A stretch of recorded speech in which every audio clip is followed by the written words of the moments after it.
आज से हजारों साल पहले एक ऐसा सैलाबी तूफान आया जिसने पूरी दुनिया के मखलूक को खत्म कर दिया। लेकिन इस तूफान के बाद किस तरह से इंसानों और जानवरों की नस्लों में फिर से इजाफा हुआ और इस सैलाबी तूफान में कौन सी चीज बच गई थी डूबने से, आखिर तूफान आया क्यों था। तो दोस्तों, आज की इस वीडियो में हम आपको बताने वाले हैं हजरत नूह अलैहिस्सलाम व उनकी कश्ती बनाने और आजाब इलाही के नाजिल होने तक का पूरा वाकया, यानी नूह अलैहिस्सलाम की जिंदगी की पूरी कहानी से रूबरू कराने वाले हैं। फिलहाल दोस्तों, हमारे इस्लामिक एंड दुनियावी हिस्ट्री चैनल पर अभी तक नए हो तो चैनल को अभी सब्सक्राइब कर ले और पास में दिए हुए बेल आइकन को भी प्रेस कर दे ताकि आप लोगों को ऐसे ही इन्फॉर्मेटिव वीडियो की नोटिफिकेशन मिलती रहे। तो दोस्तों, हजरत नूह अलैहिस्सलाम का जिक्र कुरान पाक में भी 43 मरतबा हुआ है। इतिहासकार लिखते हैं हजरत नूह अलैहिस्सलाम का नाम अब्दुल गुफ्फार या अब्दुल मलिक या अब्दुल आला था और उन्हें नूह का लकब यानी टाइटल इसलिए दिया गया है क्योंकि बरसों बरस आपने अपने कौम के लिए रोते रहे और उन्हें समझाते रहे ताकि वे लोग सही रास्ते पर आ जाए। दोस्तों, हजरत नूह अलैहिस्सलाम के उम्र में कुछ इख्तिलाफ है। कुछ किताबों में मिलता है 1490 और कुछ में 2500 साल बताया गया है और कुरान शरीफ में आता है आप 950 साल अपने कौम के साथ रहे और दीन की तबलीग करते रहे यानी प्रचार प्रसार करते रहे। दोस्तों, हजरत नूह अलैहिस्सलाम के फादर का नाम लुमुक या लामिक था और दादा का नाम मतोसलक और परदादा का नाम हजरत इदरीस अलैहिस्सलाम था। हजरत नूह अलैहिस्सलाम ने अपनी जिंदगी में लोगों को बहुत समझाने की कोशिश की, लेकिन वो लोग अपने गंदे कामों से बाज ना आते और जिन लोगों पर आपके तबलीग का असर भी हुआ था वो भी ज्यादा न थे, केवल 80 लोग ही थे। हजरत नूह अलैहिस्सलाम ज्यादातर तबलीग में मसरूफ रहते थे और मकसद इलाही के लिए ना दिन देखते थे और ना ही रात की परवाह करते थे। हजरत नूह अलैहिस्सलाम को जब भी किसी जगह लोगों की भीड़ दिखाई पड़ती तो आप वहां जाकर ये कहते, तुम लोग इस बात का इकरार करो खुदा के सिवाय कोई माबूद नहीं। उनके इस बात को सुनकर लोग उन्हें पागल कहते और गालियां दिया करते थे और उनको पत्थरों से मारा करते थे और इस कदर मारा करते थे कि हजरत नूह पत्थरों के नीचे दब जाया करते थे। ये लोग बहुत जालिम थे, लेकिन जब रात होती तो हजरत जिब्राइल अलैहिस्सलाम आते थे और उन्हें बाहर निकालते थे और अपने नूरानी परों को उनके जख्मों पर फेरते थे जिससे वो पहले की तरह ठीक और सेहतमंद हो जाते थे, जैसे कुछ हुआ ही नहीं था। दोस्तों, हजरत नूह अलैहिस्सलाम के जमाने में लोग बुत परस्ती किया करते थे, यानी पत्थर की मूर्ति बनाकर लोग इबादत किया करते थे, लेकिन उन लोगों को हजरत नूह अलैहिस्सलाम के बाद का कोई असर न पड़ा और न ही हक के रास्ते पर आए। कुरान पाक की सूरह हूद में हुक्म होता है, कौम नूह के सरदार और मालदार लोग सब के सब काफिर थे। ये लोग हजरत नूह को कहते हैं कि हम तो तुझे अपनी तरह इंसान समझते हैं, अगर सच्चे हो तो खुदाए आजाबों से जो हमें डराते हो और बताते हो उन्हें पूरा करके दिखाओ और वो आजाब ले आओ। इन लोगों की हरकतों से हजरत नूह अलैहिस्सलाम उनसे आजे जाकर खुदा के बारगाह में अर्ज किया, अल्लाह इस जमीन पर इन काफिरों में से किसी को भी जिंदा ना रहने दे क्योंकि इन लोगों के हक पर चलने की कोई उम्मीद ना रही है। मेरे मालिक, एक ऐसा तूफान चला दे जिसमें ये काफिर डूबकर खत्म हो जाए। खुदा ने इस दुआ को कबूल कर ली और फिर फरमाया, ए नूह एक कश्ती बनाओ यानी एक नाव बनाओ। फिर उस कश्ती को बनाने के लिए खजूर के पेड़ लगाए गए जो 40 साल बाद तैयार हो गए, लेकिन जब तक पेड़ तैयार हो रहे थे तब तक हजरत नूह अलैहिस्सलाम ने लोगों को तूफान आने से आगाह करते रहे और उन्हें समझाते रहे, ए लोगों ईमान ले आओ, हक के रास्ते पर आ जाओ वरना डूब जाओगे। मगर किसी ने एक भी ना सुनी, उल्टा मजाक बनाते रहे। लेकिन जब एक बहुत ही बड़ी कश्ती तैयार कर ली तो ये लोग मजे लेने लगे और कहने लगे ये पागल हो गया है और ये बहकी बहकी बातें करता है। लेकिन जब कश्ती बना रहे थे तब एक दिलचस्प और बहुत ही खूबसूरत वाकया हुआ था। तो दोस्तों, जब अल्लाह के नबी हजरत नूह अलैहिस्सलाम कश्ती बना रहे थे तो एक मोमिना बूढ़ी खातून रोज अल्लाह के नबी हजरत नूह अलैहिस्सलाम के पास अपनी गठरी लेकर आती और कहती है, ए अल्लाह के नबी कश्ती कब रवाना होगी। तो अल्लाह के नबी हजरत नूह अलैहिस्सलाम फरमाते कि अम्मा अभी थोड़ा टाइम है।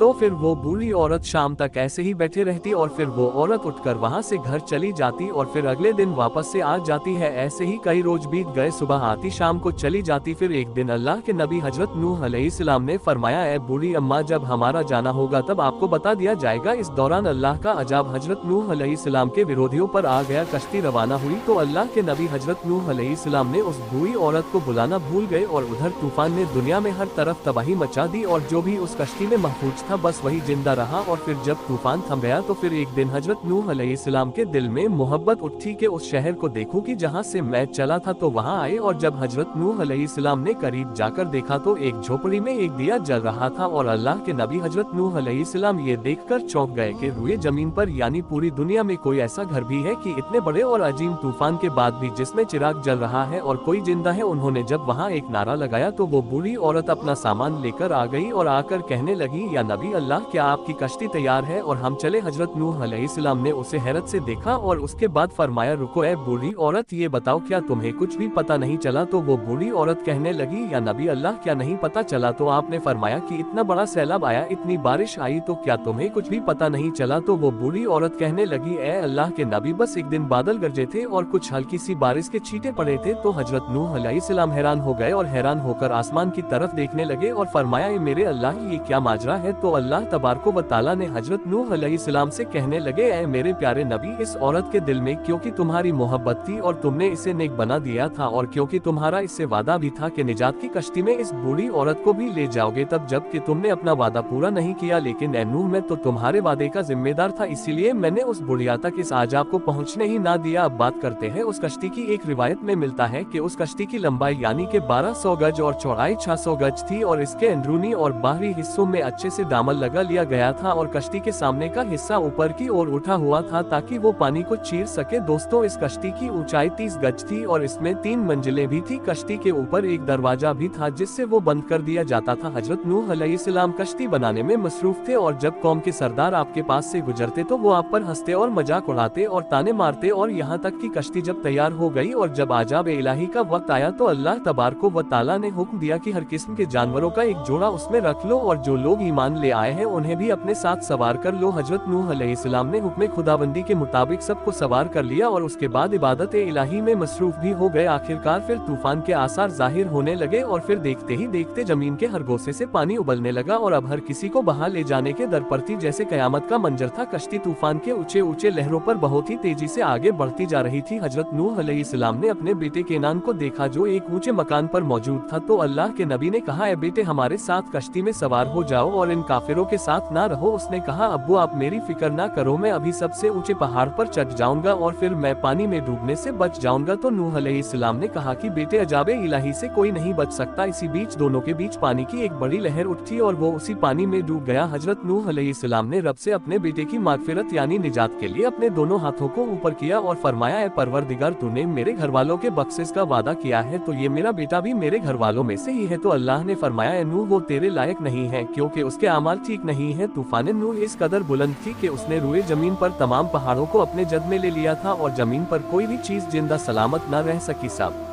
कुछ तहस नहस हो गया था। हजरत नूह की इतनी विशाल नाव यानी कश्ती थी जो अल्लाह के हुक्म से बड़े बड़े लहरों पर आराम से आगे बढ़ती जा रही थी। एक रिवायत में मिलता है कश्ती में 80 लोग थे जिनके साथ उनका अपना परिवार भी था और ये लोग नाव में लगभग 150 दिन रहे और फिर खुदा ने नाव का रुख यानी दिशा मक्का मदीना की तरफ मोड़ दिया था और फिर कश्ती 40 दिन बैतुल्लाह शरीफ के चारों तरफ घूमती रही। फिर एक दिन उसका रुख जूदी पहाड़ की तरफ मोड़ दिया गया जहाँ पर वो ठहर गई। हजरत नूह अलैहिस्सलाम ने पूरे जमीन की खबर लेने के लिए एक कौवे को भेजा। कौवा जैसे ही कश्ती से निकला उसने जमीन पर मुर्दे देखे तो उसने वहीं पर झपट पड़ा और उसने वापस होने में बहुत देर कर दी। इस वजह से फिर हजरत नूह अलैहिस्सलाम ने कबूतर को भेजा। कबूतर एक जैतून के पत्ते को लेकर वापस आया और उसके पांव कीचड़ में सने पड़े थे जिनको देखकर नूह अलैहिस्सलाम ने अंदाजा लगाया कि जमीन पर अब पानी नहीं है, जमीन अब सूख चुकी है। तो फिर आप जूदी पहाड़ से नीचे उतर आए और फिर एक नई बस्ती बसाई जिसका नाम समानीन रखा यानी कि 80 आदमियों की बस्ती। फिर एक दिन जब नूह अलैहिस्सलाम सुबह को उठते तो हर आदमी की बोली बदल गई थी यानी कि 80 बोली हो गई थी और लोग एक दूसरे की बोली नहीं समझ पा रहे थे। तो फिर हजरत नूह अलैहिस्सलाम हर एक की बोली को ट्रांसलेट करते थे यानी मतलब बताया करते थे जिससे लोग एक दूसरे की बातें समझ पाते थे। इसी तरह हजरत नूह अलैहिस्सलाम अल्लाह के हुक्म से एक नई बस्ती बसाकर फिर से दुनिया के निजाम को आगे बढ़ाया और दुनिया आबाद हो गई। इसी तरह दुनिया में हजारों जबानें भी बोली जाने लगी। दोस्तों, हजरत नूह अलैहिस्सलाम की उम्र तकरीबन 950 साल की थी और वो जिस झोपड़ी में रहते थे वो झोपड़ी इतनी छोटी थी कि जब आप उसमें सोते थे तो आधा जिस्म अंदर और आधा जिस्म बाहर होता था। जब हजरत इजराइल अलैहिस्सलाम आपकी रूह कब्ज करने आए तो उन्हें हैरत हुई और नूह अलैहिस्सलाम से जानने की कोशिश की। हजरत नूह अलैहिस्सलाम इतनी उम्र इस झोपड़ी में ही गुजार दी, आप चाहते तो अच्छा घर बना सकते थे। तो हजरत नूह अलैहिस्सलाम ने जवाब दिया कि मैंने तो तुम्हारे इंतजार में इतना अरसा गुजार दिया है। तो मलेकुल मौत ने कहा, एक वक्त ऐसा भी आएगा जब लोगों की उम्र 100 साल से भी कम होंगी और वो बड़े बड़े महल भी बनाएंगे। तो इस पर हजरत नूह अलैहिस्सलाम ने फरमाया कि इतनी छोटी सी जिंदगी अगर मैं उस जमाने में होता तो मैं अपना सर सजदे से ही ना उठाता। अल्लाह अकबर, कितनी अच्छी बात कही। तो दोस्तों आज के लिए बस इतना ही। वीडियो पसंद आने पर वीडियो को ना सिर्फ लाइक करे बल्कि साथ ही साथ चैनल को भी सब्सक्राइब कर ले और पास में दिए हुए बेल आइकन को भी प्रेस कर दे ताकि हमारी नई आने वाली वीडियो की नोटिफिकेशन मिलती रहे। और वीडियो अच्छी लगी हो तो अपने दोस्तों व रिश्तेदारों के साथ भी शेयर करे। तब तक के लिए खुदा हाफिज, जय हिंद।